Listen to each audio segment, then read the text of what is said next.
ناد علی پڑھ کر تمام دعائیں انسان اپنی قبول کروا سکتا ہے.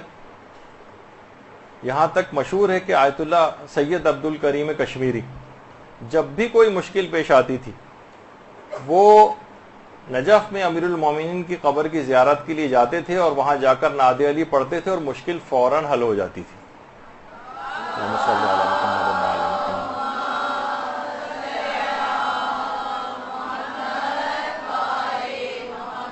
اور بہت سارے وہ علماء کے جنہوں نے عملیات پر کتابیں لکھی ہیں باقاعدہ، اس جیسے کہ رہنمائے گرفتاران ہے یا ذکر ہے شگفت عارفان ہے، اس کی دوسری جلد میں باقاعدہ ناد علی کو بطور مجرب دعاؤں کی قبولیت کے لیے اس کو قرار دیا گیا ہے.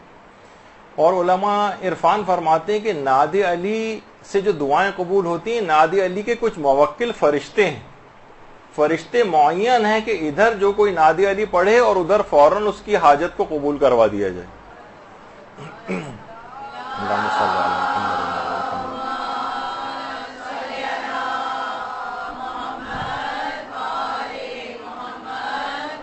اور کتاب روح و ریحان، اس میں جو کہ آیت اللہ عبد الکریم کشمیری کے حالات پر لکھی گئی ہے، تو اس میں بھی یہ بات آئی ہے کہ 100 مرتبہ کسی بھی حاجت کے لیے، اگر جو بڑی حاجت ہو یا چلیں چھوٹی حاجت بھی ہو، ایک دفعہ بھی کافی ہے ناد علی پڑھنا، لیکن 100 دفعہ اگر پڑھ کے کسی حاجت کے لیے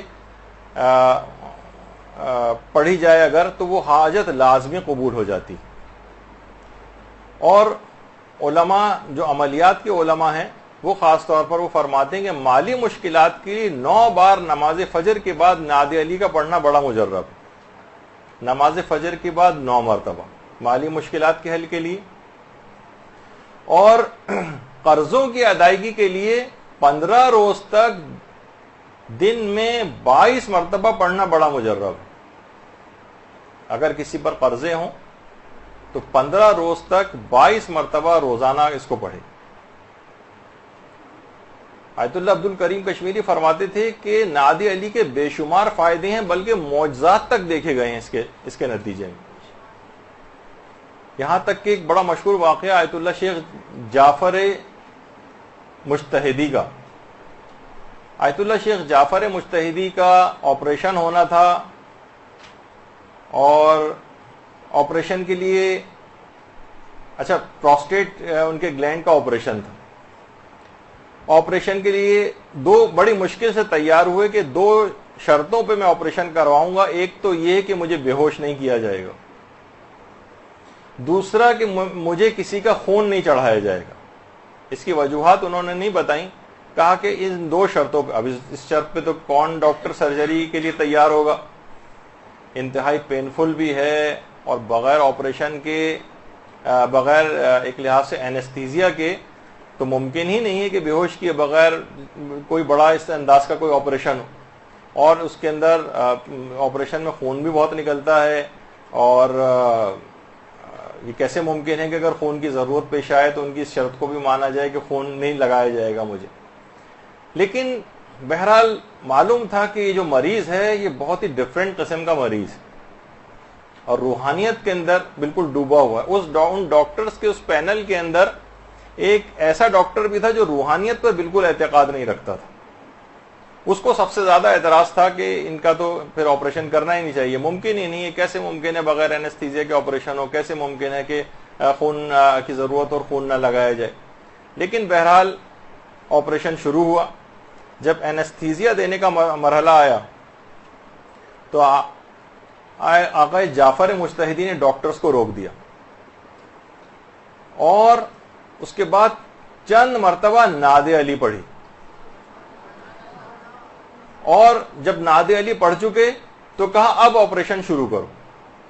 ڈاکٹرز نے دیکھیے عام طور پر یہ ہوتا ہے کہ جس وقت انسیجن دیتے ہیں اور کٹ لگاتے ہیں جس جگہ آپریشن ہوتا ہے تو فوراً خون نکلتا ہے، لازمی کھال کو کاٹا جائے گا، خون نکلے گا. ڈاکٹرز حیران رہ گئے کہ کھال میں سے ایک قطرہ خون کا نہیں نکلا.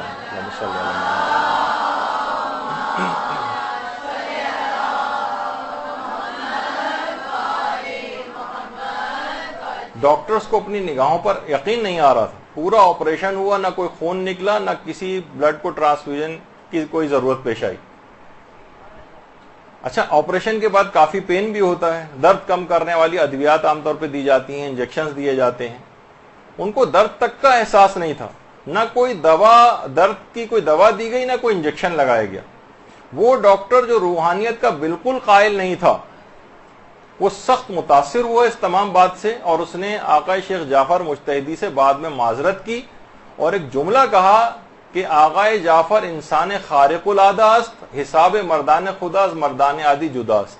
یہ ایک انتہائی ایکسیپشنل آدمی، یعنی حیران رہ گیا. وہ کہا کہ واقعی خدا کے جو خاص بندے ہوتے ہیں ان کا حساب عام افراد سے بہت الگ ہوتا ہے.